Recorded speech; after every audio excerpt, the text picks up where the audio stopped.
time to break down what went right and what went wrong during this week's game. Severe Reaction is on the air with your host, Michael Severe, and the most important voice of all, yours. Severe Reaction starts now. Powered by Nebraska Medicine and Equitable Bank. We take banking personally. Only on 1620 The Zone. Big second half for the Hawkeyes, 16 unanswered after halftime. Really set the tone coming out of the locker room, and the Huskers had no answer. And final record for the Huskers, 7-5, 4-5 in the Big Ten. The Hawkeyes now improved to 8-4, finish up the regular season 6-3. And for both these teams, one final game awaits. That is a bowl game. And here on Senior Day, it's all Iowa at Memorial Stadium. I certainly understand how that feels to all the great fans that we have. The student section is full. People come to the game. I understand their disappointment. I understand our team's disappointment.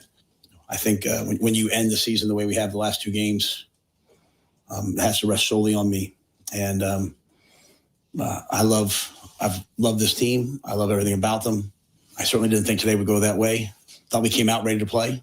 And in the end, they were the better football team. So I don't shirk that. I own that. I'm responsible for it.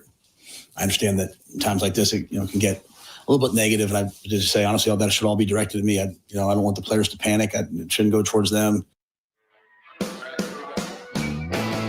Welcome to Severe Reaction here on 1620 The Zone, 402-951-1620. I'm your host, Michael Severe, joined by Packers fan for the first time not wearing any Packers gear, coming off of a huge win on Thanksgiving. I wore my Packers hat going in, my little winter cap. Okay. I didn't see it. It's off to the It's side. off to the side. Yeah, it's off to the side because that's I need my ears for the headphones. I understand. I was a little worried, Joey, because that's a huge win. Oh, it is. I think you'd come in here green and yellow or gold all the way, the whole body up top. I need to save that up for next Sunday when they play the Bears for first place in the NFC North. That's huge game. It's a huge game. I thought that all four teams had a chance to be 500 or better in this division. Obviously, Minnesota's not going to do that. Yeah, not going to do that. But you know what? Still a very good division. Yeah. Congratulations on the win. Yeah, that was thank you. huge. Thank you. Nebraska not so lucky, of course, on Black Friday, falling to Iowa 40-16. Nebraska led 13-10. About 2 minutes or so left in the second quarter, and then got outscored 30-3 by the 16th ranked offense in the Big Ten. Let me say that again. They got outscored 30-3 by the 16th ranked offense in the Big Ten. That's based off of yards. Now, if you go to points, they're 12th, I believe, or 13th, somewhere in there in terms of points scored. But still, it's one of those things where you start looking at where Nebraska is, and let's take a step back for a second, because we're going to do a little bit of that today. We're going to talk about, obviously, the loss to Iowa, the season, going forward, that kind of thing, immediate future, distance future, all that stuff. But think about this. November 1st, home game, USC, place is rocking. Nebraska's winning. They're 6-2 on the season. Andrew Marshall, interception. Nebraska is in position to go up even more and to beat USC, get a really good win on the season, and continue the season. In a matter of minutes, you lose Dylan Raiola to a broken fibula. You end up losing to USC. And from November 1st to November 28th, you go from a program that felt like they had a pretty darn good future in front of them to November 28th, you get blown out by your rival. You get beaten by your rival again at home 7 straight times now. 7 straight. Oklahoma didn't do that. All right? 7 straight times in Memorial Stadium. Iowa's coming in 1. They've won 10 of the last 11. This was the largest margin since 2017. All of that versus a team that fan base, team, staff hates you and takes a mortal joy, literally going to heaven type of joy in beating you. That's the distance in less than a month that Nebraska went. They go from a thought of a Florida Bowl, or heck, if you're sitting there at 7-2 with a Penn State team that, remember at the time, had fired their coach and was in the middle of a 6-game losing streak, and an Iowa team who you were getting at home, you've got thoughts of college football playoff at that point, right? Playoffs, right? At that point. And from there to here, it blows my mind. I remember driving home Friday night by the time I got out of Lincoln.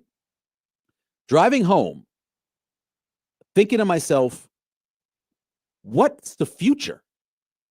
Like, there's so many questions, right? And we'll get to all the questions going forward, but what's the future for this program? I will say this, and I'll use the word only, and I know people will probably mock that, but it is only year 3.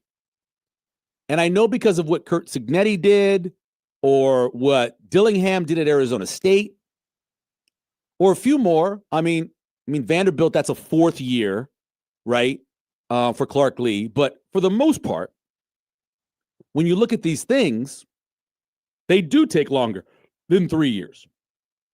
And for the most part, especially if you're coming into a situation where the team was losing. And there's no way you can argue that Nebraska wasn't a losing program when Matt Rhule took over, right? You can't argue that. It was a losing program. What was left behind was approved a little bit by Mickey Joseph and the staff, but what was left behind by Scott Frost was a losing program. So you ask the question, can it be fixed in 3 years?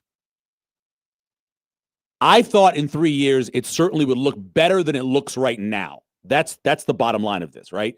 You thought it would look better than it looks right now. But should it take 3? Should it take 4?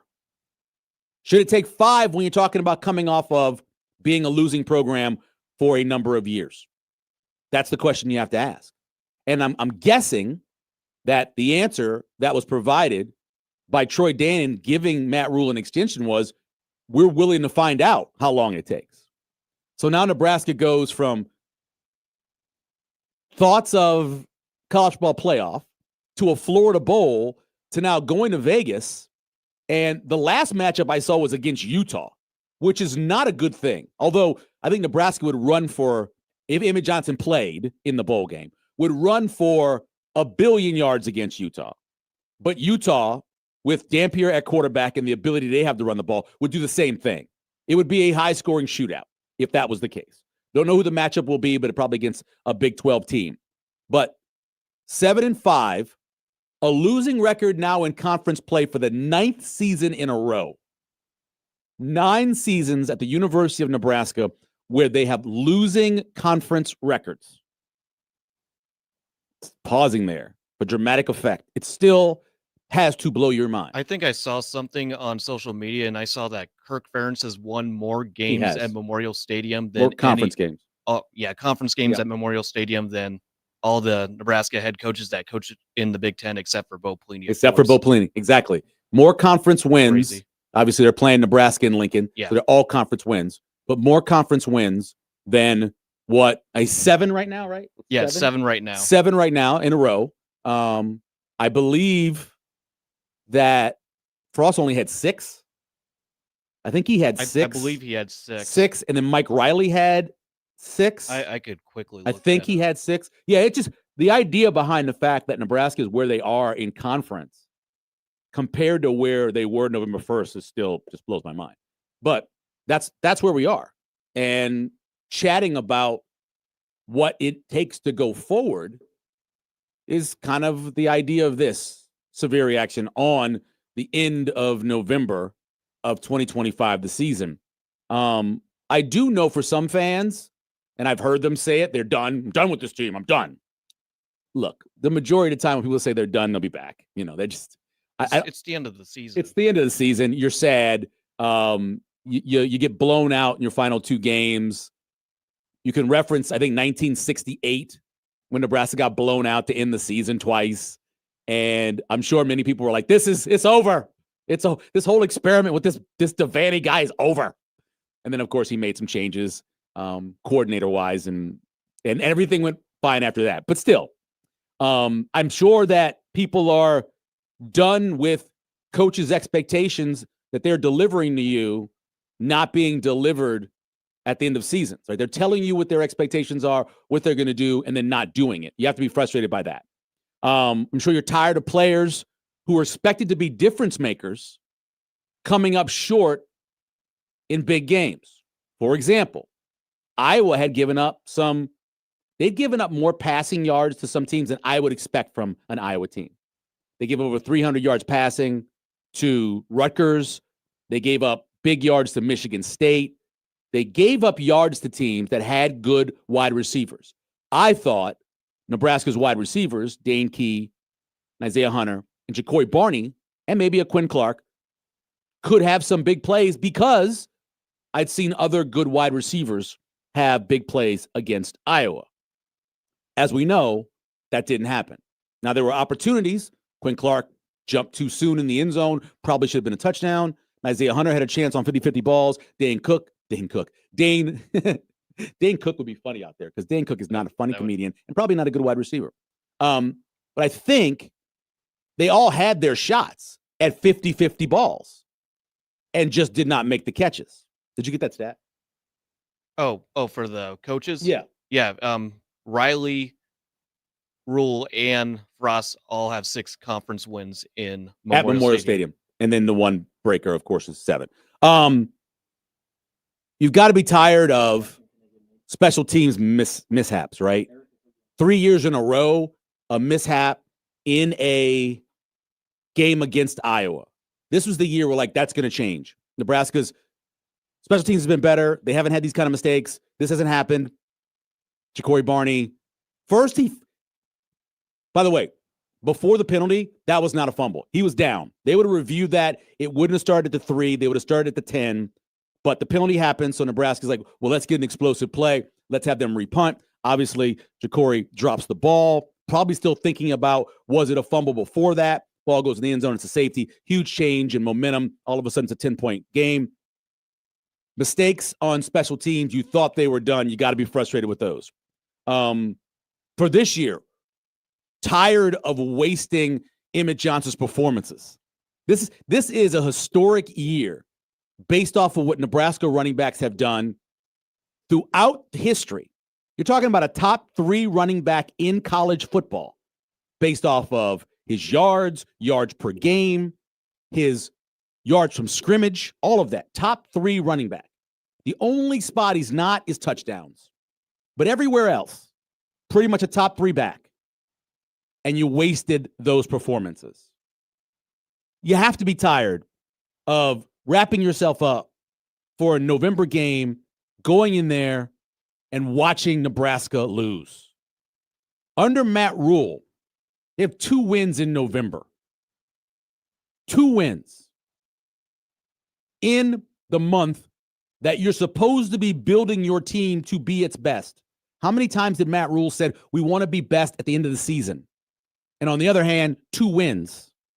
You got to be tired of that. Just plain old tired in general of the team you're having to watch. And I understand, as Matt Rule said yesterday or Friday, everybody understands your frustration. You have to be. At the same time, even though you're saying you're done, I'm sure most of you aren't. You'll still be continuing to have hope when spring ball comes around and recruiting is happening and you're signing guys in the portal and all of that's happening. You'll bounce back, I'm sure. But as of right now, I understand being completely frustrated by what you've seen. Let's go to the phones. A reminder of what's coming up on the show. We're going to look back at Iowa, look back at the season, look ahead to the future, the big question marks. We'll talk to Steven Sipple after 9 o'clock. We'll get his takes as well. All of that coming up on Severe Reaction. But let's go to the phones. That's where Eric is this morning. Good morning, Eric. How are you? Hey, good morning. Good. Yourself? I'm okay, man. Not bad. Okay, so I've got just 2 questions for you. All right.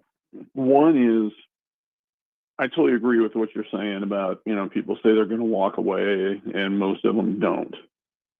But how many of the guys, the small number of people who really prop up this program, the people with the money that pay the NIL, whether it's the PEDs or whoever, at what point, these people don't get wealthy by making bad investments. Right.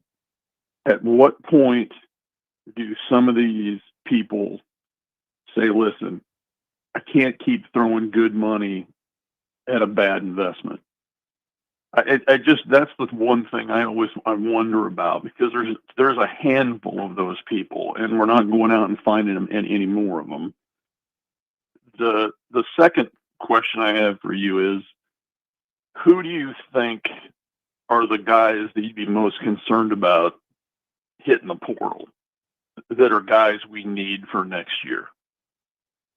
And that's it. Thank you, sir. Hey, appreciate it, Eric. Going back to the money, I believe that people who have that kind of money to make that kind of investment want to be there when they reach the finish line so they can say, I helped do this.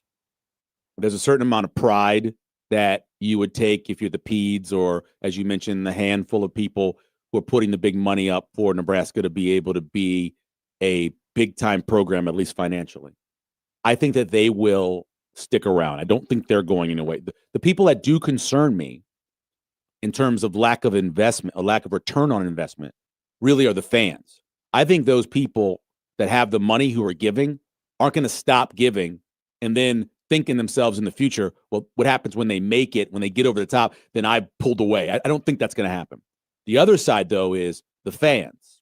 At what point do they look at their lack of return on investment, whether it be spending $2,500, $5,000 for a seat license or whatever it is, or donation, and how much you pay for tickets, and maybe taking a road trip, and how much you pay for, your new jacket and your jersey and all of that? When do they reach the point where they say the return on investment is so poor, I'm not going to do it anymore? Those are the ones that concern me more than the money people.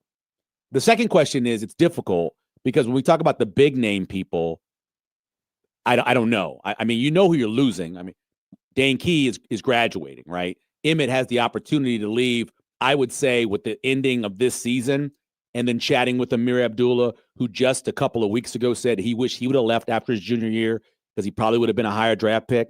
You don't know what's going to happen your senior year. You may have a better year like Amir did, but maybe they're better backs, and so you drop down, right? So I think that Emmett is going to look forward and say, I have to go to the league. So those are guys that you're going to lose those guys because they're seniors or they're leaving. The guys that I question that I think can contribute, Willis McGahee is a guy who they decided they were going to redshirt. They decide that because he wanted to redshirt because he wants to transfer. He wants to hit the portal. I think that's a guy that down the road could be a really good pass rusher. Jamarian Parker, the running back who I really liked coming out of high school, who we haven't seen because of injury and everything else. Is he transferring? Is he going to leave the program? Any of these young wide receivers who look up and they say, I think I could go someplace else, make some money, and maybe be number 1 or 2 at that team I'm going to, opposed to being behind Hunter and behind Barney. So maybe that's one. I don't think there'll be a lot, though. I went through the roster, picked out the players that I'm looking forward to seeing next year, and I tweeted those out. And I don't believe there'll be a huge number of guys hitting the portal. I think the guys you see hitting the portal will be guys that haven't played at all, who maybe you've forgotten about a little bit, because, by the way, there's a ton of offensive linemen on this roster, a ton of guys in the secondary on this roster. I could see those guys maybe hitting the portal, like a Braylon Prude or somebody like that. But I don't believe it's going to be a mass exodus like I hear people talking about. And maybe I'm wrong, but I don't believe that's going to be the case. So those are the two questions you asked, and that's my best answers. Let's go to Gary before we take our first break. Good morning, Gary. Good morning, Michael. What's up? Yesterday I watched another college football games. Yeah. And admiring how thick, huge, physical certain teams in the SEC's offensive and defensive linemen play are. I looked up on 24/7 Sports. Yeah. The top 200 offensive linemen in the recruiting process and the top 200 defensive linemen. Not one had an "and" by it as far as committing. Are they concerned that we're not winning? Are they concerned that the coaches that we have in those two position areas are not going to develop them for the NFL as to why we can't get these players in here? I will say, Gary, there's a ton of ton of players in those Pose that positions, question to though. Michael or Sean Callahan too. Thank you, dear. Yeah, thanks, Gary. I would say, Gary, I would say though, when you look at the reason you go to a program, and I think the list has kind of changed from what it used to be, right? So money's going to be higher than obviously it was before. But you also look for opportunity to play early and right away.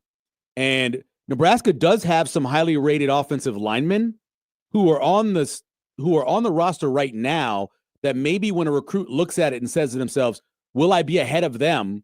They look someplace else. And then the other one obviously is I want to win as a player. I'm looking at a place that's going to pay me. I'm looking for a place that I can play, and I'm looking for a place where I can win. Excuse me. Those three things. You always have to add those up. And I think if I'm a running back, I look at this team and I go, hey, if that guy Emmett Johnson leaves, I've seen the guys who are behind them. They didn't have a whole lot of production. That might be a place I'd like to go. I look at the defensive line and I say to myself, that's not a lot of production coming from the defensive line. Yeah, there's some young guys behind them, but they played. How good are they? I want to go there and play. I can see that as positions. I think linebacker is another one where you could look, when you look in the portal and say, hey, you can come here and play. We'll pay you. You can come here and play, and you can make a difference in this defense. So I think that's kind of what we're looking at. If you look at what's improved on this team as the season has gone along, the offensive line, without a doubt, has improved. From where they were against Minnesota when Gunnar Gatula was hurt and they couldn't block the front and they weren't running the ball and they were giving up all those sacks, to where they were over the last 4 or 5 weeks, both in protection, run blocking, everything is better. Elijah Pritchard is playing much better, and he's playing on a bum ankle.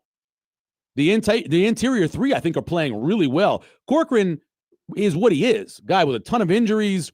He's an older guy who is, they always say this, if you were really good, you'd leave early, right? But for the 4 guys from right guard over have played much better. So I wouldn't personally criticize the offensive line as much as I worry about the defensive line and the lack of havoc and just difference-making plays. You can't have one TFL in a whole game. You can't have just 4 pressures in a whole game. You can. I think they did 1 hit on Gronowski the whole game. That can't happen. That's my bigger concern. That's where they need to improve, both, young guys through the portal. When we come back, how the 2025 season will be remembered. We'll continue to take your phone calls, 402-951-1620. Of course, always brought to you by Equitable Bank. We take banking personally, and brought to you by Nebraska Medicine. Join our team at nebraskamed.com/careers. More Severe Reaction. We come back here on 1620 The Zone.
Now, back to Severe Reaction, powered by Nebraska Medicine and Equitable Bank. We take banking personally.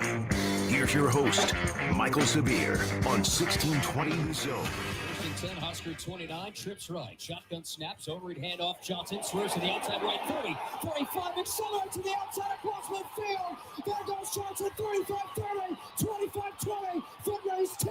Johnson stumbles, dives, touchdown, Huskers! 71 beautiful yards. Crowded line of scrimmage. Latif under center, straight eye. Snap, spin, handoff Johnson. Over right guard, Superman dive. He's short. Initially, no signal yet. Extra fighting for it, but he's still moving towards that goal out of the massive humanity. The far side official had no signal. Near side official, no signal. Now those hands go skyward. Touchdown Huskers. I didn't understand what took so long. He's laying in the end zone. You know, we talk a lot about, helping the seniors go out with a win. And so I just wanted to leave it all out there for them. And, just trust in my training and trust what God put me on this earth to do and just keep running hard, trying to make winning plays for the team to win. Just get downhill. But honestly, every game we know that we can run the ball on any team. So it's just controlling what we control and just taking it one play at a time. Yeah, it was great. After that, we didn't really score as much in the red zone. So just getting down there and scoring was huge for the momentum of the team. And, we should have scored on some of the other drives in the red zone as well. But just wanted to get the momentum going and get the team going early. Welcome back. Severe Reaction here on 1620 The Zone, 402-951-1620. Brought to you by Equitable Bank. We take banking personally and answer the phone in the first ring. Nebraska Medicine. Join our team at nebraskamed.com/careers. Question from the YouTube stream. Caden Weegan, who you saw have the big return against Nebraska, 51-yard return against Nebraska on Friday night, and then 15 yards were added on because of personal foul. The five finalists are Caden Weegan, of course, who won last year, who went to Iowa Western, a small-town Iowa kid, ended up going to Iowa Western because no one offered him, then ended up walking on at Iowa before earning a scholarship. He leads the nation in combined kick returns and punt returns. Vakari Swain, who is from South Carolina, he's got 3 punt return touchdowns. Jadarian Price, who is dynamic from Notre Dame. Ryan Niblett, who is from Texas, really good punt returner as well. And then Kalen Lacey, who has 2 punt return touchdowns, very dynamic. Those are your 5 finalists. It certainly looks like, though, that Caden Weegan's going to win it again. I have 15 voters who are media folks that vote. Plus, I have the former winners who vote. And then, of course, Johnny Rogers gets a vote. And William Reed, who helped start the award. Those are all the folks who vote on it. And they will vote after all the players are done with their bowl games.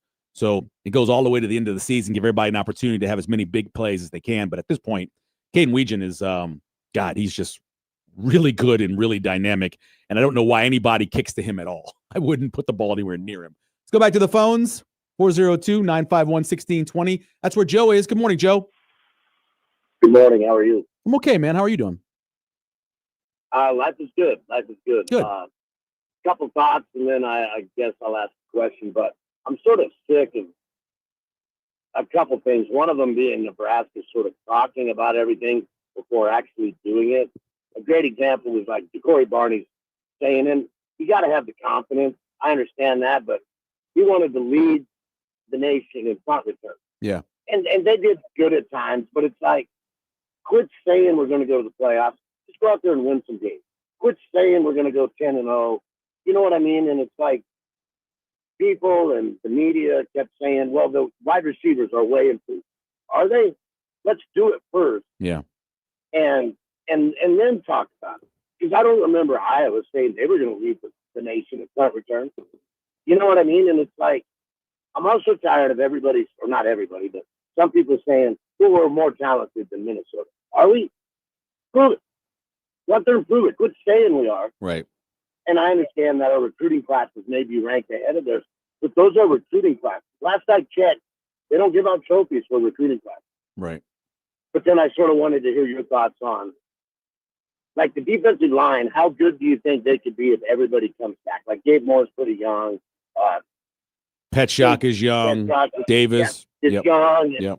Cam Popple's young and Guarneri's young. Sure. And I actually think they could be better, but I also sort of wanted to hear your thoughts on some development. We got a first-year defensive line coach. He came in late. He came from the Chiefs. Partly, I think they got him because he could recruit that area as well, St. Louis, Kansas City. I love that. But can you develop, coaching isn't just recruiting, but we didn't see the great development there or, as the year progressed, I don't think they got a whole lot better. And some of that, you look at Iowa, you look at Minnesota, Yeah. they're not changing doggone coaches every time, they lose a game. And last I checked, Penn State pretty loaded with talent. Iowa's pretty doggone good team. They played everybody close, if not beating them.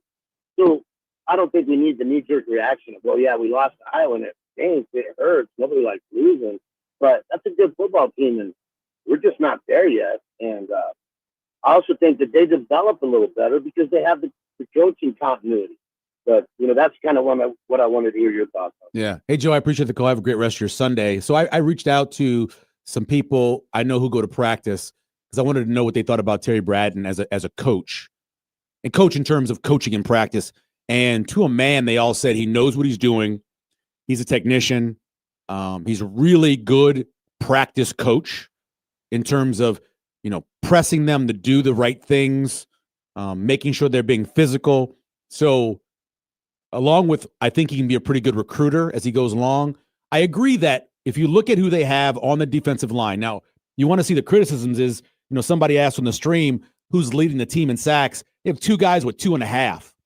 Let's relate that back to Iowa. Iowa had 3 guys who had over 6 going into the Nebraska game. So only 2 guys, and they're young. Williams Neri had 2.5. Cade Petchak had 2.5. Leading in tackles for loss, Buda Wright and Vincent Shavers with 7.5. That's not a ton.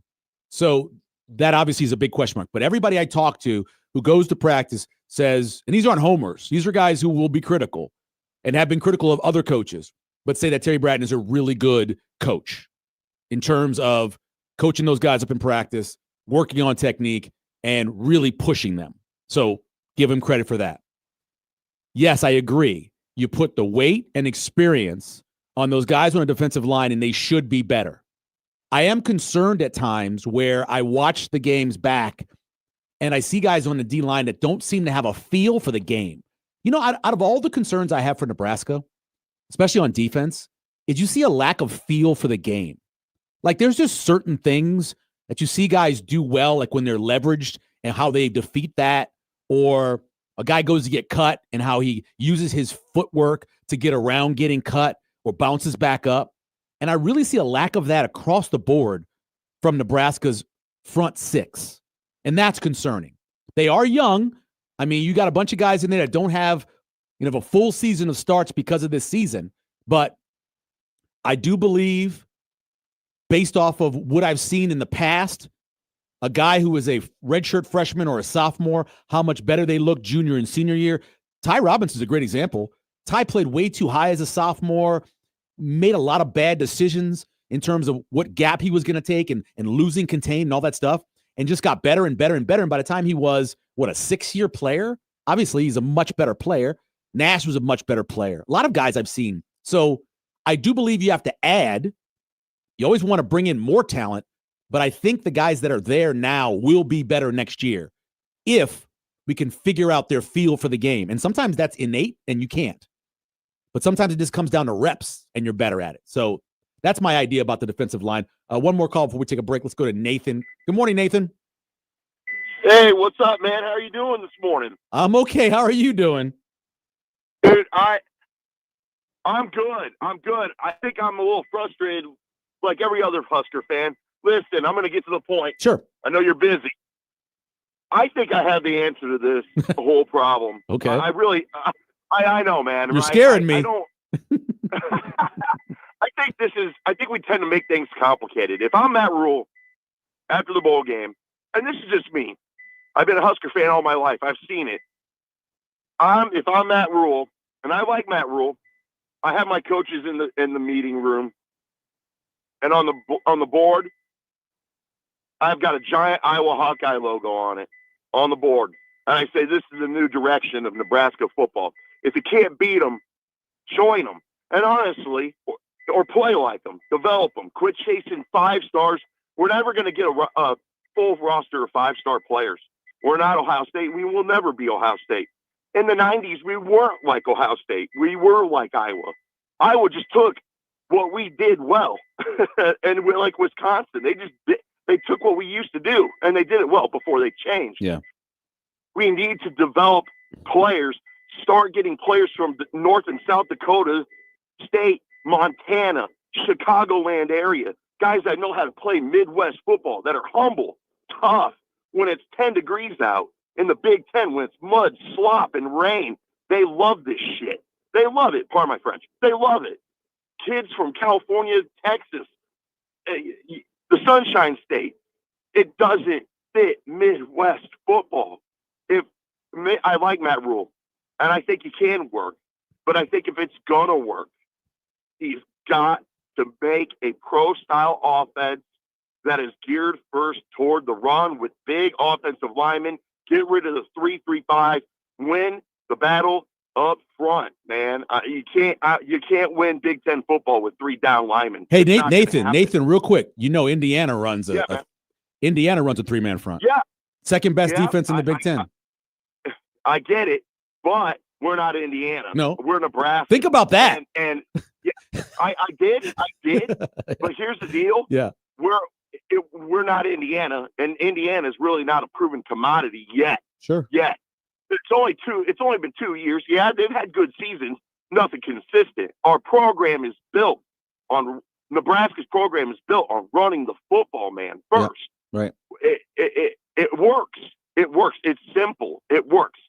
In football, if there's one thing I know, 2 things I know in football, if you can run the ball and you play good defense, regardless of your recruiting, you will be in every game you play. And Iowa, here's the thing people say about that. It's like, yeah, I'm jealous of Iowa. I was jealous of Wisconsin. And they're like, well, why don't you get Bo Pelini back then? That's not the case. When Bo Pelini got beat, he got his butt kicked. Defensive genius, right? Gave up 425 yards to one player rushing. Got smoked. Here's the thing with Iowa. When they get beat, they don't get beat by much. I'm okay with losing, but when you get your tail kicked in, when you get your face kicked in, that's when I'm like, that's enough. So I respect Iowa as much as that kills me to say. If I had a son right now, God, this kills me to say it. If he's being recruited by Nebraska or Iowa, I'm sending him to Iowa because they'll turn you into a football player. All right, Nathan, I appreciate that. I understand what you mean. I appreciate the phone call, and I know what you're saying. Running the ball is incredibly important. I would never not say it. On the back of my computer, what does it say on my back of my computer? What does it say? Run the damn ball. Run the damn ball on the back of my computer. I completely believe what you're saying. I will tell you, though, it has started to shift. 10 years ago, the number 1 and number 2 stats that led to winning were per rush average offense, per rush average defense. It's not as much anymore. When you look at the Big Ten, the running conference, only Oregon and Michigan are in the top 10 of yards per rush. The next highest is Indiana at 12. Then you have to go all the way down to, still going, Penn State at 32 at 6-6. It's not as important as it used to be to rush for a high average. But converting on third downs, being good on first and second down, and turnover margin. Those have now become the stats that really make a difference from winning and losing. And of course, on the other side, you have to be able to stop the run. If you look at the list of teams stopping the run, you'll see a bunch of Big Ten teams early on in that top 15. Take a break. We'll come back. What we expect to happen, and we'll look back at what we've learned from 2025 and more of your phone calls at 402-951-1620. Brought to you by Equitable Bank. We'll be take banking personally and answer the phone on the first ring, and brought to you by Nebraska Medicine. Join our team at nebraskamed.com/careers.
Now, back to Severe Reaction, powered by Nebraska Medicine and Equitable Bank. We take banking personally. Here's your host, Michael Severe, on 1620 The Zone. 35, 2 receivers each way, make it 3 receivers, bottom side left, and 2 receivers right. Empty. Gronowski claims the snap, 5-man rush, pressure comes, lobs one wide open. Vanami's got it at the 14, breaks a tackle, 10 at the 5, into the end zone, touchdown Iowa. 35 yards. Vanami got lost, broke the tackle of Singleton, and he walks into the end zone, and Iowa takes the lead 9-7. Second down and goal at the 3. Snow intensifies a touch. 3 receivers near right. Moulton saddle left of Gronowski. White towel over the gold pads. Snap fire back. Inside give. Moulton over the center. He drives Rex Guthrie into the end zone. Touchdown Hawkeyes. They're going to have to figure that out. Right over the center. He was met at the 1 by Rex Guthrie, and Moulton drives in for just his 3rd rushing touchdown of the year. And it's Iowa 16, Nebraska 13, 8-13 before half. But I didn't mind being down by 8. I mean, I just, we thought like, hey, this is kind of how this game's going to go. I was disappointed that we were losing, and our pass defense was losing. Kind of going back to Sam's question. They played man, we played man to stop the run, and they beat us. They kind of beat us in the passing game. And so it was sort of like, hey, we'll have to play some more zones if we're not going to quite win. I think if you play man, you got to win, right? So those things were hard today. Welcome back to Reaction here on 1620 The Zone, 402-951-1620. So you listen to the press conferences after, and you listen to what Matt Rhule had to say and that kind of thing. Listen to Sierra Wright. I think anybody who has kids, your life changes in a number of ways when you have children. For me, having a better understanding of a young person's feelings and how they handle loss, how they handle defeat, it really changes, right? I remember before I had kids, I listened to my wife. If somebody missed a field goal, she'd be like, oh, I feel so sorry for that kid. He missed the field goal. I'm like, yeah, but your team won. And then after I had kids and I watched them have successes and failures, it really kind of changed me in a way. And I listened to Sierra Wright yesterday. And Joey, we're gonna pick either one of those. But here's what he said about the way he played in the game on Friday. Yeah, it's tough. It's definitely tough, being that it's senior night. But what I will say is that I think that the team did come to play today. I think everybody played well, but I feel like the majority of this is my fault. I had a lot of opportunities to make plays, a lot of opportunities to change the game and impact the team in a positive way, and I didn't make those plays. And this is definitely my worst game that I've played this year, so it's an unfortunate feeling, but at the end of the day, I can't pity myself or anything. I have to take accountability, for my play. So I have to be better. And yeah, I apologize to my teammates. So by far, Sierra Wright is one of the best players on the defense. He's probably top 3, if not 2. And for the season, tackled great for a guy who's undersized, coming off the corner spot.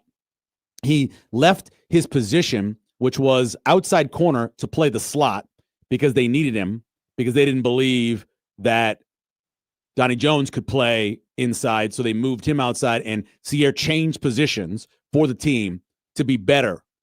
And listening to him say what he said, and yes, he had a couple of times he got beat. Obviously, the play where one of the plays of the game where you're trying to get stop on Iowa. So was it 3rd and 2, and was it 4th and 2, and they run the bootleg, and he misses the tackle, and he talked about that, and that's a bad play. I love the fact that he took accountability, but as much as these guys are now semi-pros and they're getting paid, I just felt sorry for him. I mean, it's his last regular season game of his college career.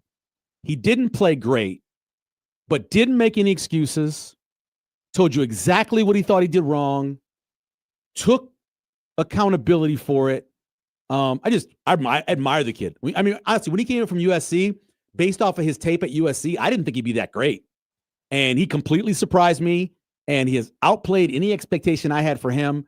And as an adult in the room and listening to him every week after the game, he is a special cat. He really is. I'm glad he came to Nebraska. I'm glad I got a chance to meet him. I'm so glad that I had a chance to listen to him talk about football and the way he plays it. And I wish him the best of luck at the next level. He's an NFL draft pick. I know that. He's an outside corner, not a slot guy. But I think that he's going to be pretty good. And I wish him all the best. And I'm glad that I had a chance to listen to him after games. He's the guy I search out to hear what he says whenever there's a press conference, always. Real quick before we take our last break, or next break, 2025. I always do this at the end of the year. What will be remembered from 2025? There's obviously a bowl game out there. But from the regular season, the list I have, the season where year 3 Matt Rule was not a breakthrough. It'll be remembered for losing a starting quarterback. It'll be remembered for a backup quarterback who many people wanted to see play, not having the greatest 3 games. Part of that's injuries, obviously, went 1 and 2. I'll go over some of the numbers since he's been quarterback and show you some of the differences coming up. Emmett Johnson's all Big Ten season, by far, will be remembered for it. Greatest season as a running back since Amir Abdullah. The 2-year extension for a head coach. And then what happened afterwards? An off-delayed stadium project, not talked about a lot, but the proposal for the stadium project was believed to come out in the summer, and then in the late summer, then maybe in the early fall, and then not at all. And then the last one would be another season of a bunch of what might have beens. What might have been if Dylan doesn't go down against USC. What might have been if they came into that game against Minnesota ready to play with a good game plan. What might have been. What might have been if you finish against Michigan. I know that game really wasn't close, but Nebraska did keep staying in it. What might have been. So many of those might have been. When we come back, we're going to get to SIP eventually. But one of the things I wanted to chat about, more of your phone calls, 402-951-1620. What does the future hold? We'll chat about this with SIP as well, but I want to go over some of the things, the question marks that we have coming off of this regular season. And then we'll get into some of the numbers later and show you just the improvements, the declines, the regression, both directions. When we come back here, Severe Reaction on 1620 The Zone.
Now, back to Severe Reaction, powered by Nebraska Medicine and Equitable Bank. We take banking personally.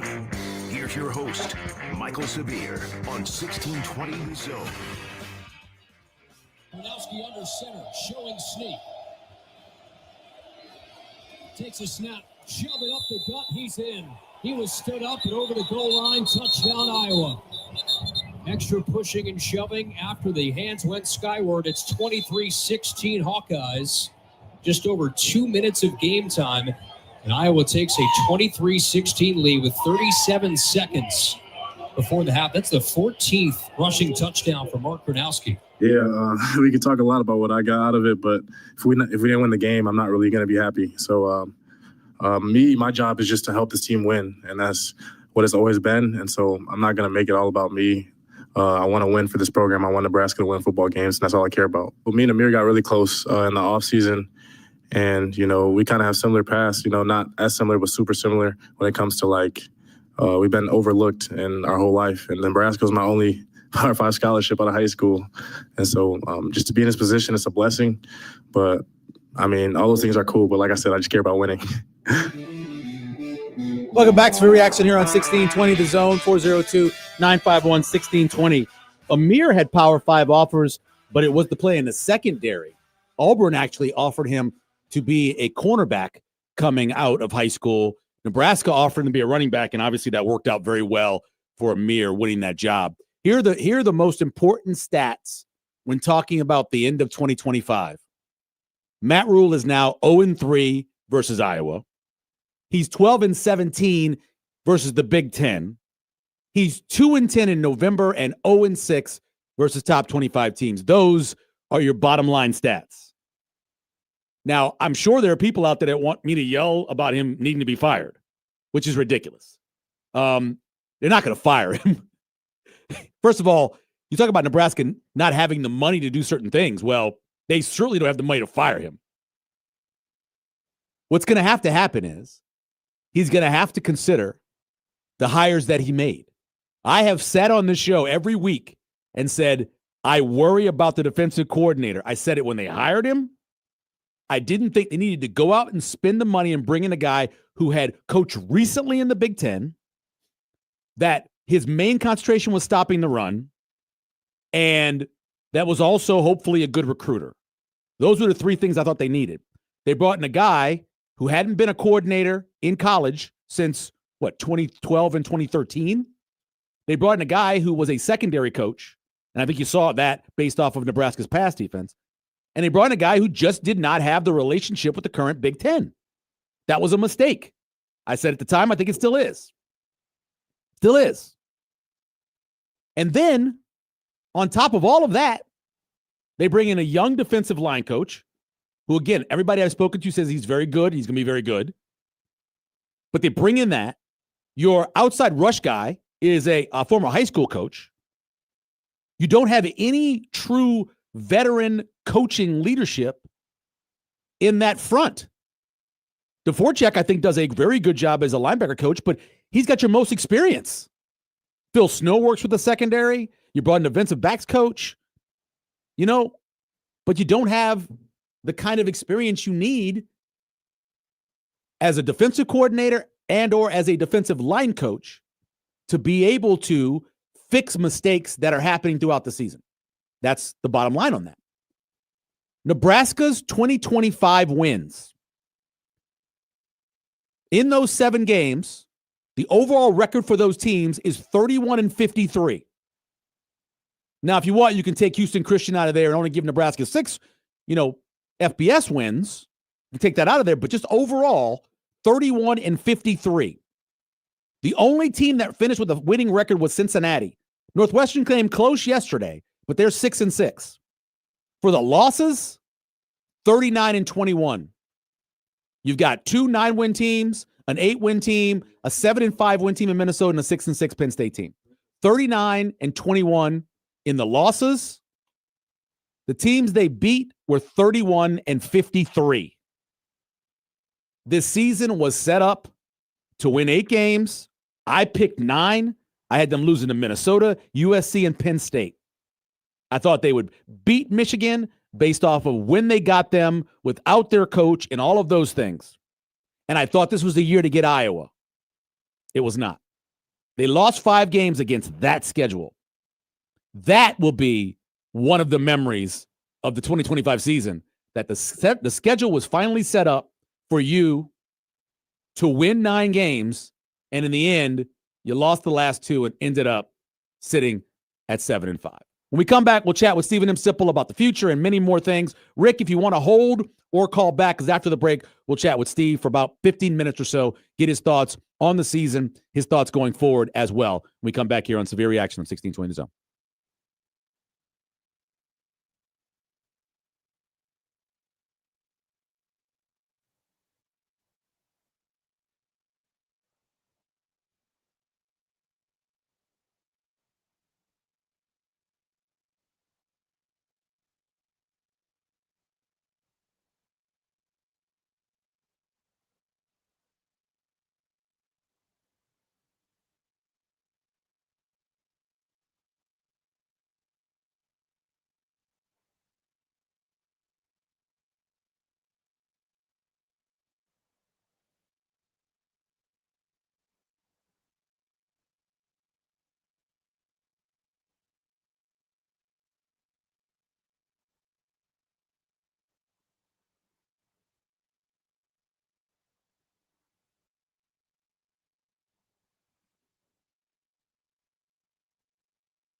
Now, back to Severe Reaction, powered by Nebraska Medicine and Equitable Bank. We take banking personally. Here's your host, Michael Severe, on 1620 The Zone. Nebraska looks like they're coming after it. Now they spread out with a formation.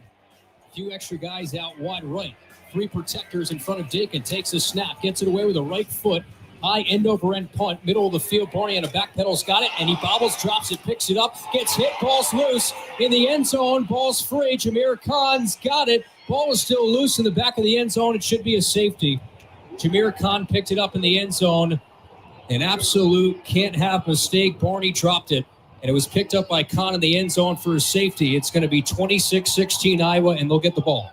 You know, we got the stop, right? So we're down 8, right? So you get the stop, and you're feeling pretty good, and then they kick it, and they do a great job in the kicking game when they're offside. So we make them repunt, thinking, we'll get an explosive play now.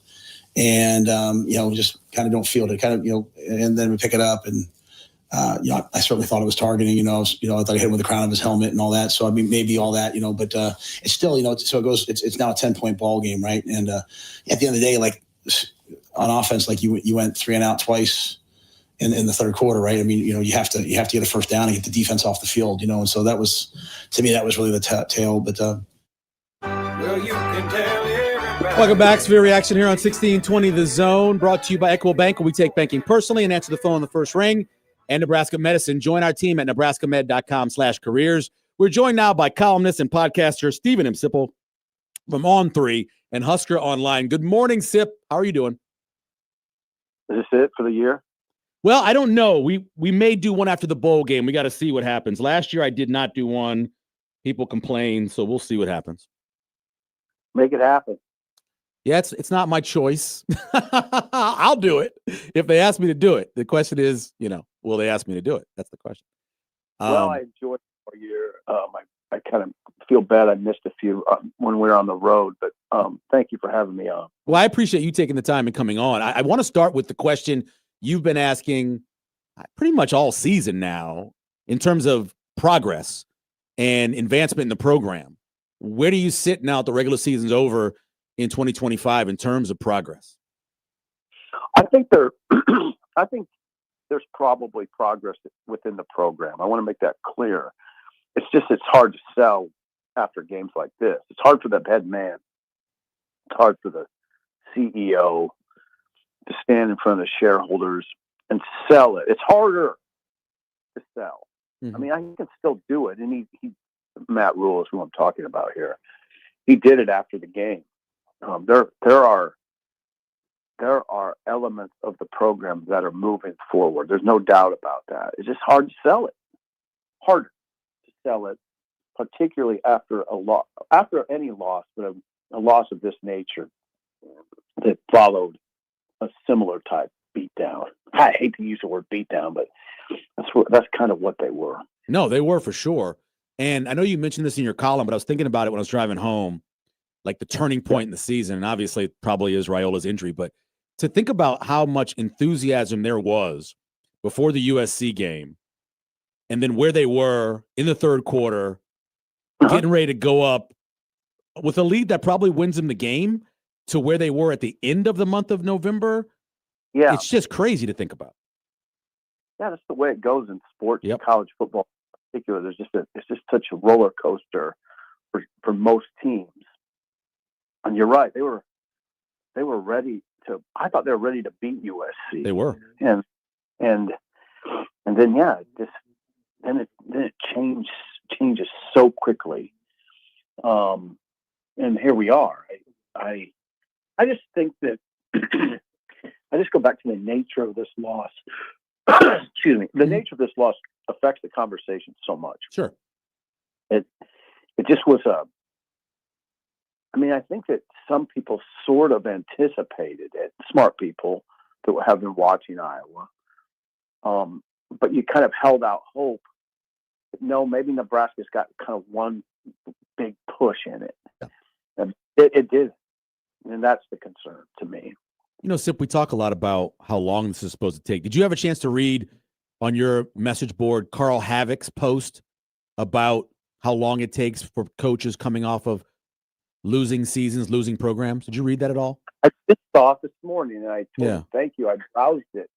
It sounds like it's – well, go ahead. Well, my question is, what level of patience – obviously fans are never going to have a ton of patience, mainly because of what Indiana's doing and some other schools. But do you think that that they're on pace to get to where, like his post talks about, of success in year 4 or 5? How do you feel they are in terms of heading in that direction for a turnaround? I mean, it's a hard call. There's no guarantee in that conversation. Right. I don't think I can't come on your show and say, yeah, I think next year you will see that they're on the right track. I'm not going to help you much here. I just don't know. I'm not going to say the other way too. You just got to kind of wait and see. I'm not overly confident.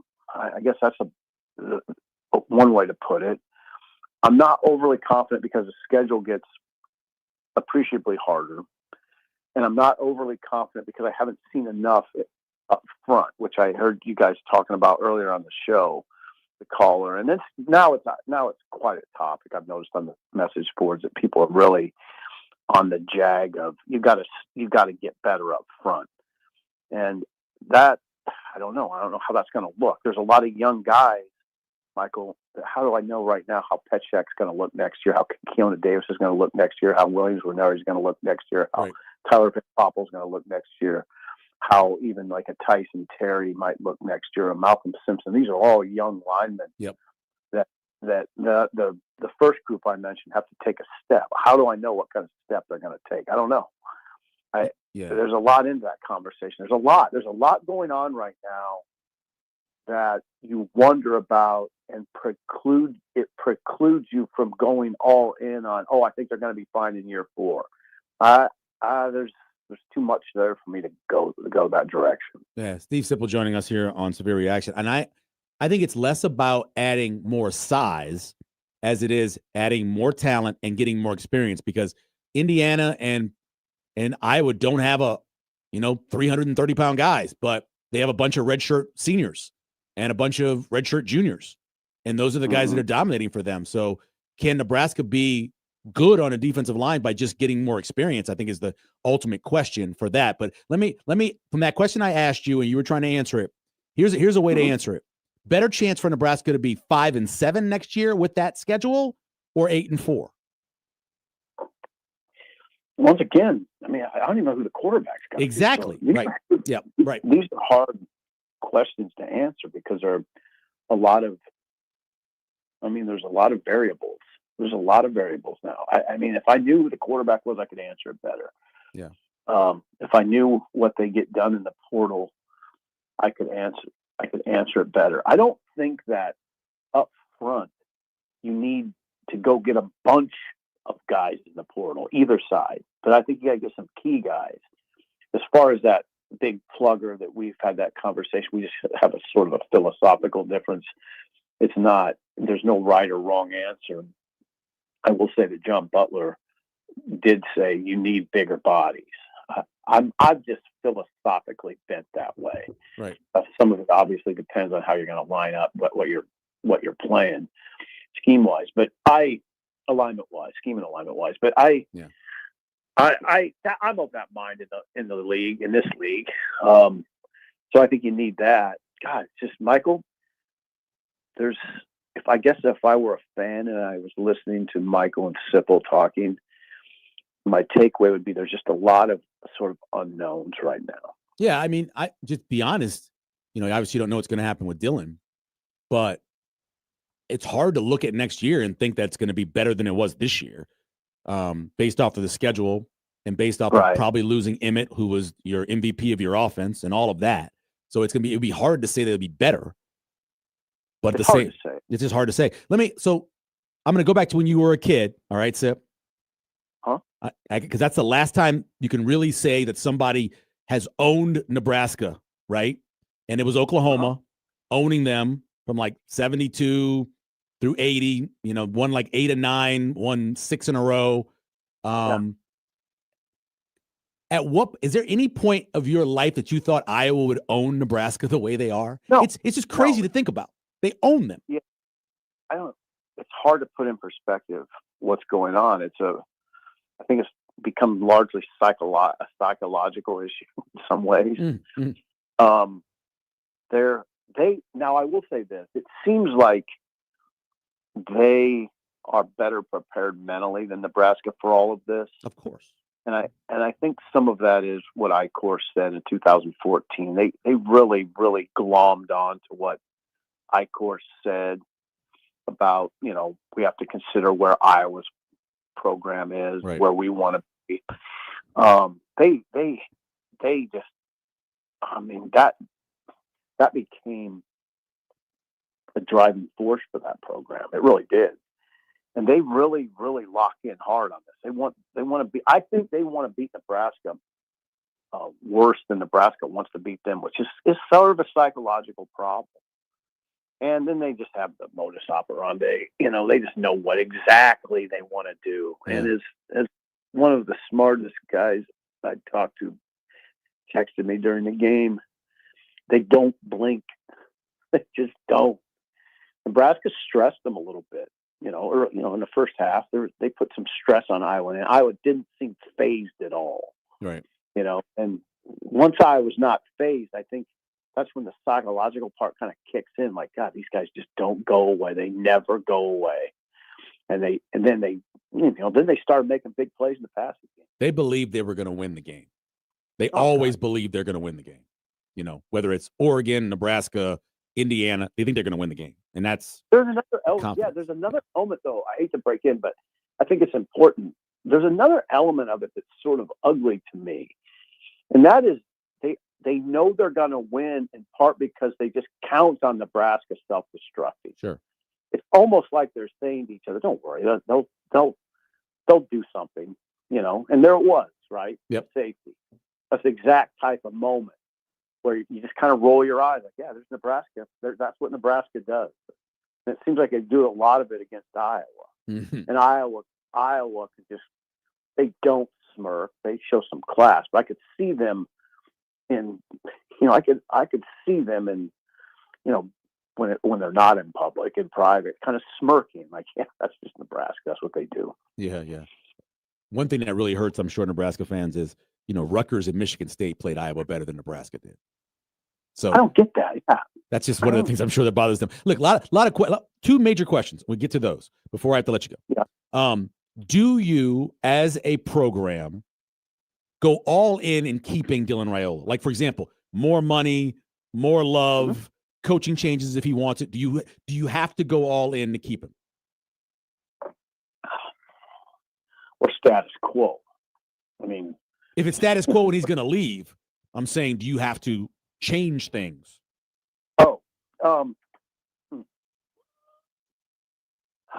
Are you willing to do whatever it takes to keep him? Within reason.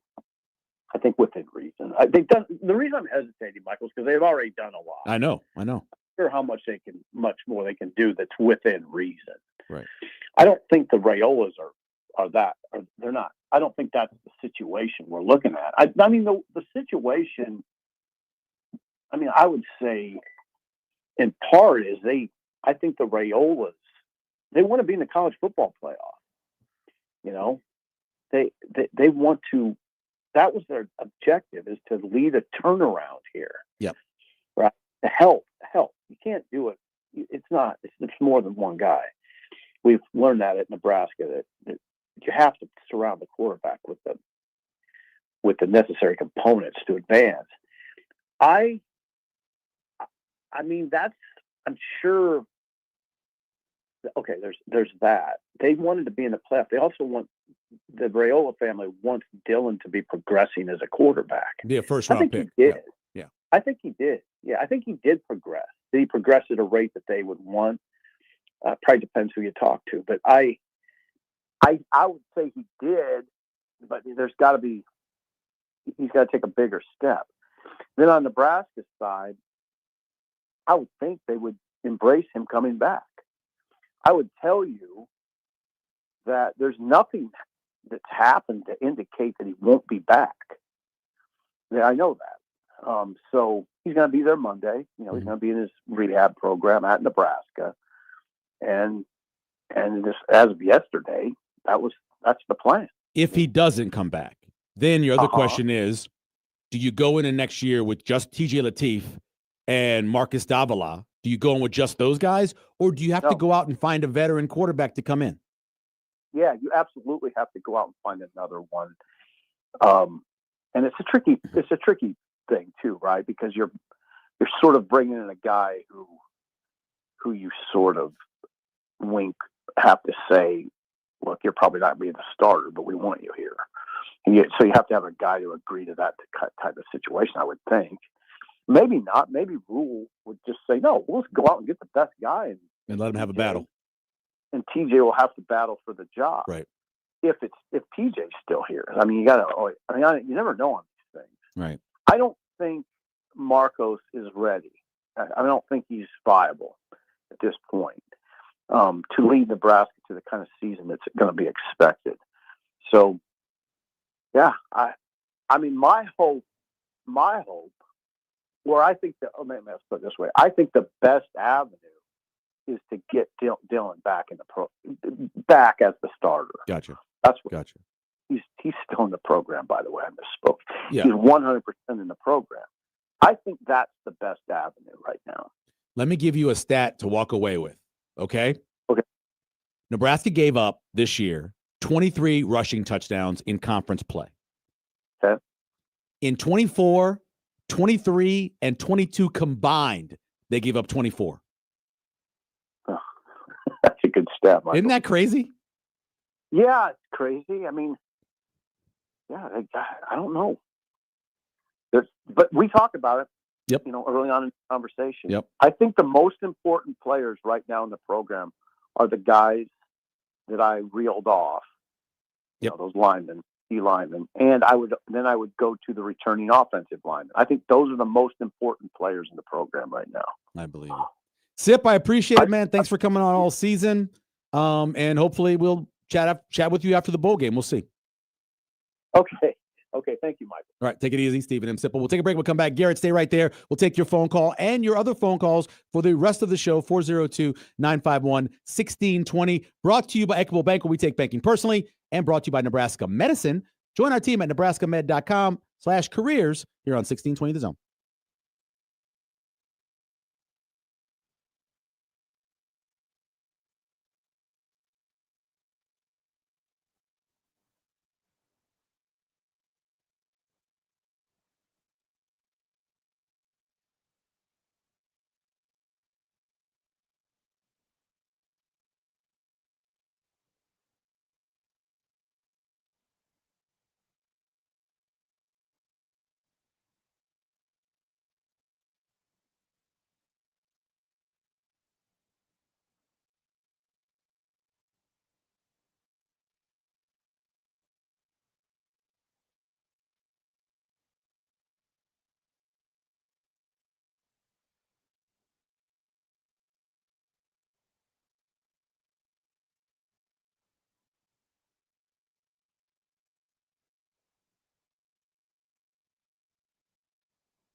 Now, back to Severe Reaction, powered by Nebraska Medicine and Equitable Bank. We take banking personally.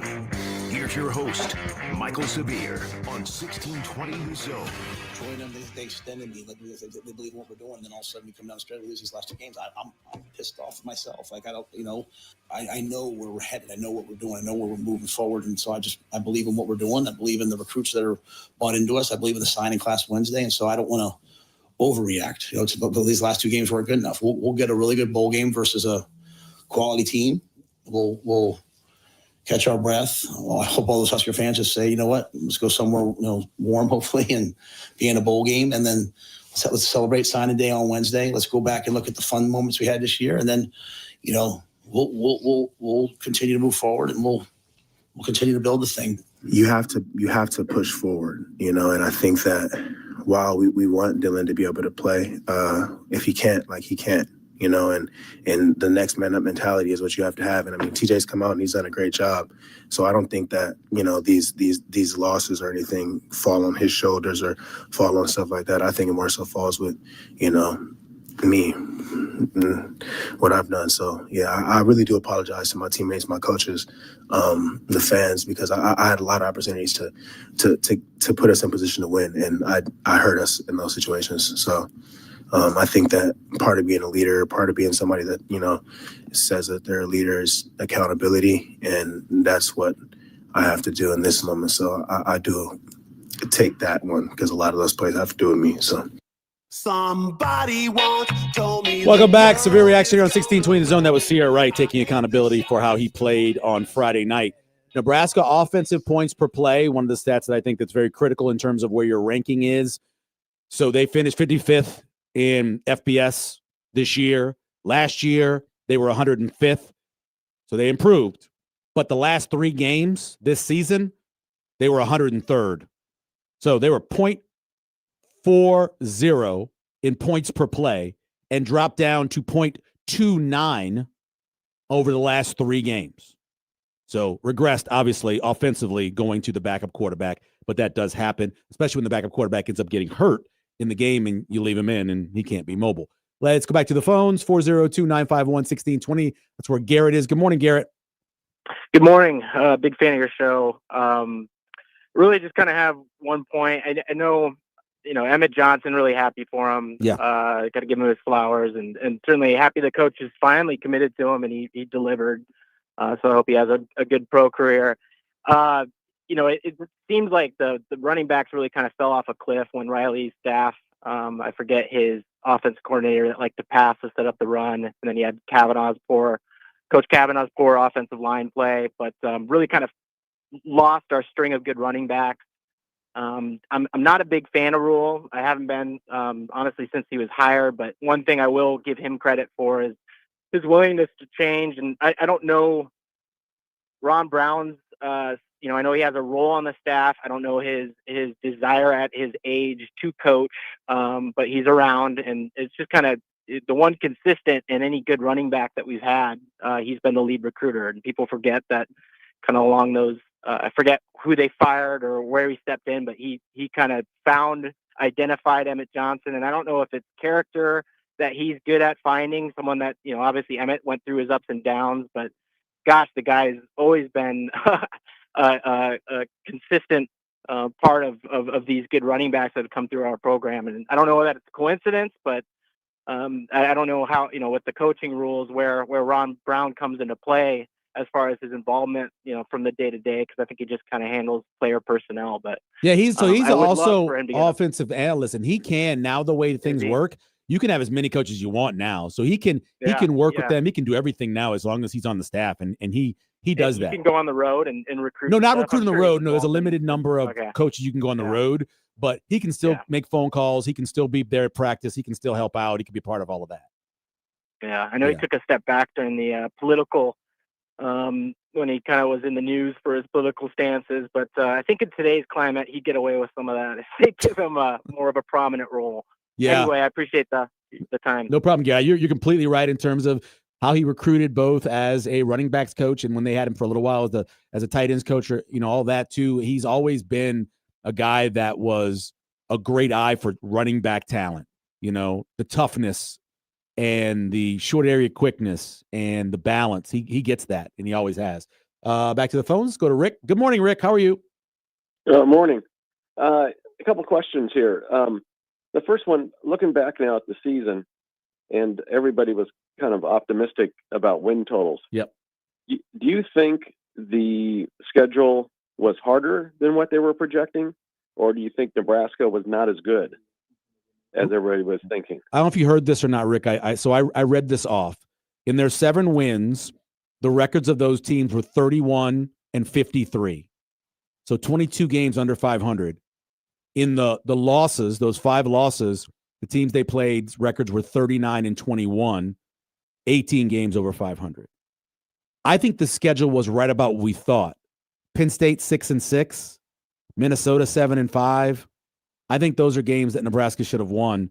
That gets them the 9 wins. So I think it's about what we thought it would be. Okay.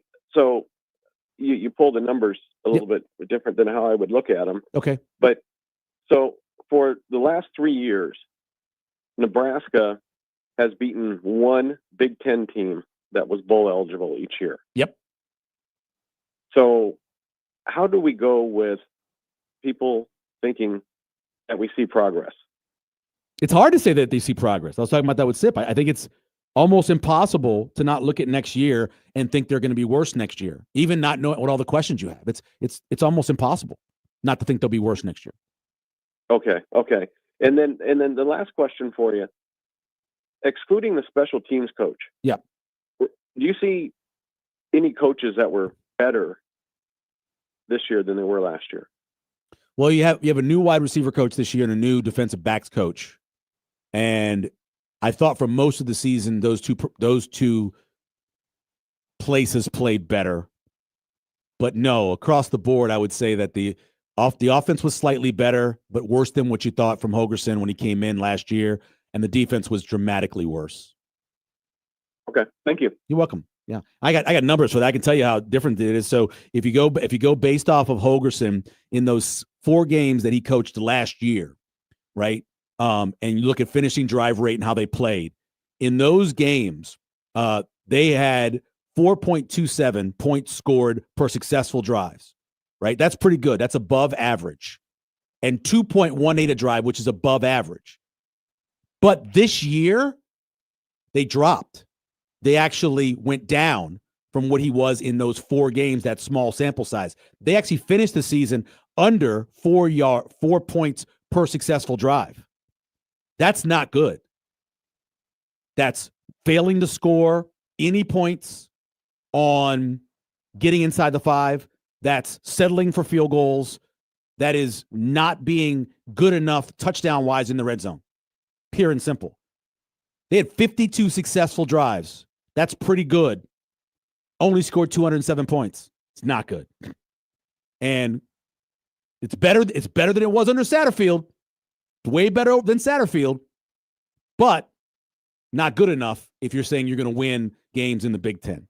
We'll take a break. We come back. Don, stay right there. We'll grab you and your other calls, 402-951-1620. Severe Reaction is brought to you by Equitable Bank. We take banking personally and answer the phone on the first call, first ring. Answer the call on the first ring. Brought to you by Nebraska Medicine. Join our team at nebraskamed.com/careers.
Now, back to Severe Reaction, powered by Nebraska Medicine and Equitable Bank. We take banking personally. Here's your host, Michael Severe, on 1620 The Zone. Could be the difference between a 2-possession and 3-possession game here. 26-16 Iowa, 3rd and goal from the 6 left end. Spread it out, trips left, solo man right. Gronowski, 2 stomps to the foot for the snap. Quarterback draw, tucks and runs to the 5, angles out left, he's in. Touchdown, Iowa. Stay base.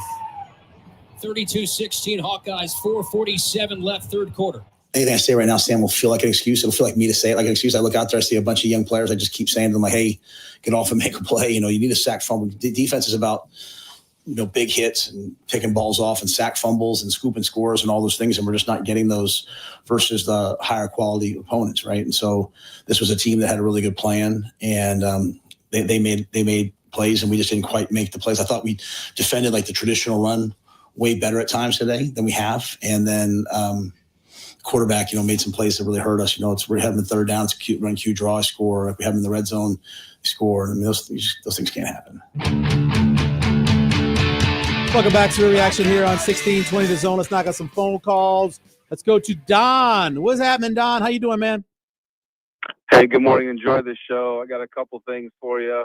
The first thing maybe you'll address is I really, I see your analytical mind. I really enjoy that. I want to know, before the game on the Big Red wrap-up, you were calling for Nebraska to win outright. Yep. So I wanted to ask you a little bit about that. Sure. What was the miscalculation there? That's number one. Number two, in terms of what this year will be remembered as, for me, I got a couple things for you. Number one, they shut down the spring game. Grandma always said, if it ain't broke, don't fix it. So when Rule comes here, he brags about the spring game and how much support we have. But then in going to year three, based on fear, he cancels the spring game. Bad move. Another thing, it's not every year that we have Alabama come in and take the Class A champion high school quarterback. That's going to be remembered. And until Nebraska figures out this Iowa-Minnesota problem, we're going to remain unranked and irrelevant. Those are the 2 teams that they have to figure out. Once they figure that out, things will go up. Appreciate it. Don, I appreciate it. Going back to picking Nebraska. So my numbers had Iowa winning 30-20. That was the numbers. But I thought because Nebraska's special teams was playing better, I thought they wouldn't have the mistake that they had the last 2 years. I also thought Nebraska's wide receivers would have success against Iowa. Now, they probably would have had more success maybe if you had a mobile quarterback back there running around and making things happen. But the 4 opportunities that Nebraska's wide receivers had to make plays on 50-50 plays, they did not. So they failed there. And then the third part was I thought this Nebraska back at home in the comfort of it, senior day, I thought they would come out and play fast and play well early, and they did, but made the big mistake on special teams, got the quarterback hurt, all of that. But numbers said that I was supposed to win 30-20 based off of what I had. But I had confidence that maybe Nebraska would play better than that. Let's go to John. Good morning, John. Good morning. Hey, thanks for taking my call. I think Coach Rule needs to go back and review his introductory press conference, talking about what kind of team he wanted to build. Dare I say that we become the Iowa model where we build outward from the lines. You look at Iowa, they've had what I would term maybe mediocre quarterbacks and wide receivers, yet their offense plays well. And you look at our losses this year, aside from USC, the other 4 teams just dominated the line. And last year's defensive line kept us in a lot of games. Sure. And part of that is trying to get some better assistant coaches who can coach people up. And you look at what Iowa, you talked about how Iowa just waits for Nebraska to make a mistake. That's mental toughness. And I would like to see Coach Rule start building from the lines outward. It doesn't matter how much you spend on wide receivers and quarterbacks. If they're running for their lives, you're not going to have an effective offense. If you can't punch it in from the 1 yard line, you're not going to have an effective offense. Completely believe you, John. That's one of the worst things about this team was, and I went over finishing drive rate, it was finishing drives. Early in the season, despite having 4 plays inside the short red zone that resulted in 0 points, Nebraska was still better than they were the last 2 years in terms of, matter of fact, going all the way back to 2019 in terms of finishing drives. But over the second half of the season, that plummeted. And all of a sudden, they couldn't figure out what to do to score points besides kicking field goals. They kicked way too many field goals. They didn't get enough touchdowns. And in the short red zone, where you should be able to run the ball with maybe the best running back in all the Big Ten, you failed too many times. So yeah, it was the biggest thing in terms of wins and losses. The difference in those was not being able to finish drives, and that's the way it was. In terms of building from the outside in, we all agree with that. The number one thing and this is something that Kirk Ferentz said on Wednesday in his press conference, they got old and they stay old. These redshirt seniors and redshirt juniors that they have playing on defensive and offensive lines, these guys are going to leave, and behind them are going to be guys who are already third and fourth year players. They got old and they stay old. Part of that is committing to the same culture. Part of that's keeping the same coaching staff. But Iowa gets old and stays old on the lines of scrimmage. It's something Nebraska's got to be able to do eventually. Longest holder is Random Mike. Good morning, Random Mike. Hey, what do we have the highest paid tight ends coach on the planet? I've said that, but I don't know. Well, he has to be because he's got a contract that was for being the offensive coordinator, and you can't change the contract. Yes, he's the highest paid guy in the Big Ten, at least. I know what a great athlete Carter Nelson is. Is he just not what he was before because of the hip surgery? I think it's also, remember, he's making an adjustment from playing 8-man to playing 11, and he hasn't had a healthy offseason yet since he's been in here. So I think, yes, he's a good athlete, but it's a big difference having to play in line and block when you've never done it before. Yeah, I understand the blocking part, but I'm using him as a guy that could, when he gets the ball, can really show his athleticism and make big plays. And we thought we'd see more of Harburg doing that. That's the one I'm more critical of, is the Harburg one more than Carter Nelson, because I know the adjustment he's trying to make. Harburg is the one that I can't believe they didn't use him better. And our coordinators, I was yapping about how optimistic I was because of these coordinators. And, it's hard to blame the special teams coordinator for what Barney did. And Barney, basically had a really good year as a recruiter, correct? Yep, he did. He was third in the Big Ten. So of the three coordinators, one, am I right, just shined a lot more than the other two. And Butler, I like the guy, but like you said, first on, good teams, they do good after a halftime break to make adjustments, and they do better later in the year. And this November record, as well as his record against rated teams, is horrible. Yeah, just his record against Big Ten teams. Hey, Random Mike, appreciate the call. I got a bunch of them to get to. Just the record against other Big Ten teams. This is the 9th straight year, and I know that Rule hasn't been here. 9th straight year where Nebraska has not finished with a winning conference record. Still blows my mind to think about that number. Let's go to Mike. What's up, Mike? Hey, guy. How you doing? Good, man. Hey, first thing first, the most important thing, man. Thanks for the fishing tip way back in the day. I go down to Louisiana freaking twice a year now. What do I tell you, Mike? It's not fishing down there. It's just catching. It's catching. Just catching. I know. Yeah. That's awesome. Yep. But anyway, no. 2 callers ago, that John. Yeah. Great call. Yeah. Great call. Yep. He's right on. My thing is this. I don't know why. How is it that we cannot, Iowa, Minnesota, Illinois, I'm not talking being Alabama and being in the Southeast Conference, how can we not consistently get linemen on both sides of the ball ready every year? How can that be? And then we have a very big problem developing. Mm-hmm. Do we have any coaches that develop? I've been anti-Donnie for a long time, but actually this year seemed like the offensive line did get a little better, especially run blocking. Last year too, Mike. Still, last year they improved. Year too. Yeah, so I'm like, how is it that we're not getting them 3 stars, 4 stars, and getting 3 stars and getting them better, making them 4 stars? I don't get how Nebraska, with they brag about how much money we got, and we got all the new facilities and the new this and that and everything, but we cannot consistently get Is it scheme? Is it, I mean, I don't know. I cannot believe it's been 25 years in the Big Ten, and we're still a Big 12 football team. We're Big 12 Pac-10 football team. We lose to physical teams. People put the freaking Latif. Oh, look what Latif did, and well, look who they play. The physical teams. Let's look at Dylan's number versus physical teams. It's who we play. I mean, we are a Pac-10 football team. Mike, I appreciate your phone call. Thanks. Yeah, and I completely understand what you're saying. I will say that I think all three of the interior offensive linemen for Nebraska are going to play in the league at different levels. And Pritchett, if he continues to improve, will also be a draft pick. Doesn't mean that they are the best that they can have. The question is, can they develop Grant Bricks? Can they develop Slam Sledge? Can they develop the guys who are coming behind them to be very good? That's the next question. Aaron, Jeff, and Brian, stay right there. We got to take another break here on 1620 The Zone.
Now, back to Severe Reaction, powered by Nebraska Medicine and Equitable Bank. We take banking personally. Here's your host, Michael Severe, on 1620 The Zone. I don't want to say anything right now that's other than what I said at the beginning, because I think people have a right to be upset, okay, with how it ended. For me, all I can say is I have some of the best recruits here today. I'm going to continue to work. I'm going to work as hard as I can, as long as I can. I want to surround myself with really positive people, not toxic people, and just try to continue to move the program forward. This group of guys is the first team to be bowl eligible 2 years in a row since 2013, 2014. So is it enough? No. But is it better than it was? Yes. So, but if I'm a fan right now, I'm walking away. I'm mad. So I can't. I'm walking away, man. I'm not saying I'm walking off the field. You know, some people are supporters. Like, good for them. Like they're passionate about this place. I love being the head coach of University of Nebraska. I love being in Nebraska because people are passionate about this. So I don't want my message to be anything other than I don't want it to be hope and all. It's like, yeah, it wasn't good enough, man. Welcome back. Severe Reaction. Is Nebraska better than they were in 2017? Yes. Are they better than they were in 2022? Yes. Are they where you thought they'd be in 2025? No. Hell no. That's the difference. It's about expectations and living up to expectations. I don't want to compare it to like grades, but honestly, you know, maybe you were making D's and they got you up to C's. That's still not good enough. It's about expectations. Did you expect to get C's? Probably not. But it's better than D's. That's the issue. Let's go to Jeff. Good morning, Jeff. Michael, good morning. Just a perfect morning for a little bowl of crawfish etouffee. What did you say? I said just a beautiful morning to have a bowl of crawfish etouffee to get started. Well, what time is it where you are? It is 11, almost 11 o'clock. So okay, yeah, it's a good time. That's good. That's good enough. Yeah, I don't quite at 9:51. I don't necessarily know if I feel great about some crawfish etouffee at this point. A couple quick questions. Yeah. Offense. We've got to be able to throw the ball down the field. Yes, sir. We've got to have some big explosive plays to loosen up everything. Yes, With sir. that, I'm going to ask you a few questions, and I'll just let you answer. One on offense. We've got to go to some kind of a 12 personnel with a tight end and then a tight end, set right behind him, flank, and run some kind of pop pass where the linebackers are biting. We hit somebody down the seam. That's got to come open somehow because these guys are just flying up. Second of all, it seems like when's the last time we ran a fly sweep? The last 5 or 6 weeks. And then the last thing on offense is our bubble screens. I don't think, we had great success with that earlier, and I think we went away from it also the last few weeks. Second, we're young. We're still the youngest team, so hopefully we can develop them and get them going. So it's not all doom and gloom, but hopefully we get going. And last thing, did you see the post where the number of people that were out for Iowa? I think they only had 1 or 2 out for the season, and maybe one for the game. And our list was just huge. Nebraska never used to lose people, from injuries. What are your thoughts? I mean, if you're Coach Rule, what are you thinking about our November? How do we critique it? How do we get better? Are we fresh? Are we tired? Are we not strong enough? Give me your thoughts and have a great offseason. You're awesome, man. Thanks. I appreciate it, Jeff. Yeah, you can't, going back to what you talked about deep passing again yesterday, and I think I have this right, in 7 games that Nebraska played this year, they were 0 for in deep passing. Yesterday, 0 for 5 in passes over 15 yards. Overall for the season, I don't have my number with me, but I know that it was at least 6, if not 7 games where they did not have a completion over 15 yards. That's got to change. Definitely, Nebraska is breaking down as the season goes along. Is that on strength and conditioning? Is that on toughness? I don't know. But if you look at 2 for 10, right, in November under Matt Rule, that tells the story right there. Let's go to Aaron before we take a quick break. Aaron, go ahead. Yeah, a couple things here. First thing's on the quarterback. Does Simpson or does Alabama win the game the other day if Simpson's gone? If he's not playing, did they win yesterday? Yeah. Yeah. Probably not. I mean, he made 4 or 5 plays with his feet that were huge. And then, Mateer was out for a game. Yep. 2. They lost. Yep. 2, right? Yep. So my question is when Raiola went out, yeah, like I said, I didn't think they're going to win many after that because the leader of your team was gone. Yep. So that was that. And then I had one other thing for you. You said something about the fans. I've been a season ticket holder for about 10 years. And every year I say, I'm not going to get it. And then I do it. Because just like the boosters, how you said, you don't want to miss the season where they break through. Yes. So you keep on buying because you want to see a winner. That's all I got. Thanks a lot. Gotcha, Aaron. I appreciate it. We got to take one more break. When we come back, Brian, we'll grab you on the other side when we come back here on Severe Reaction.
Now, back to Severe Reaction, powered by Nebraska Medicine and Equitable Bank. We take banking personally. Here's your host, Michael Severe, on 1620 The Zone. Welcome back. Severe Reaction, 1620 The Zone. By the way, Lane Kiffin, new head coach at new head coach at LSU. Let's go to Brian. Go ahead, Brian. What's going on? Brian, are you there? Brian's gone. Oh, man. Yeah, LSU is going to be hiring Lane Kiffin. News just coming down now. Supposedly reports that the team is trying to figure out how they're going to handle the assistant coaches to coach in the college ball playoff. That's going to be interesting. Just weird that now head coaches in playoff are taking new jobs. It's a new thing. 1989, this is basketball, not football. But in 1989, the Michigan Wolverines head coach decided he was going to take a job with Arizona State. Okay. And you know what Bo Schembechler said as the AD? He said, well, fine, leave. He left, and they won the national championship. Not saying that's what's going to happen, but, you know, you can rally. And, it's up there. The problem is Lane is the offensive mastermind behind that team. Yeah. So can they still call the plays that they called during the season? Hey, I appreciate everybody for listening to Severe Reaction all season long. It was fun. It was not the season we expected, but got some wins, some losses. Hopefully, after the bowl game, we will have another Severe Reaction, but I can't guarantee that. We'll see how it goes with the sponsors. I'll be the first to know if it's going to happen. But we appreciate all you guys for listening. Have a great rest of your weekend and have a great, great Christmas. Talk to you next time.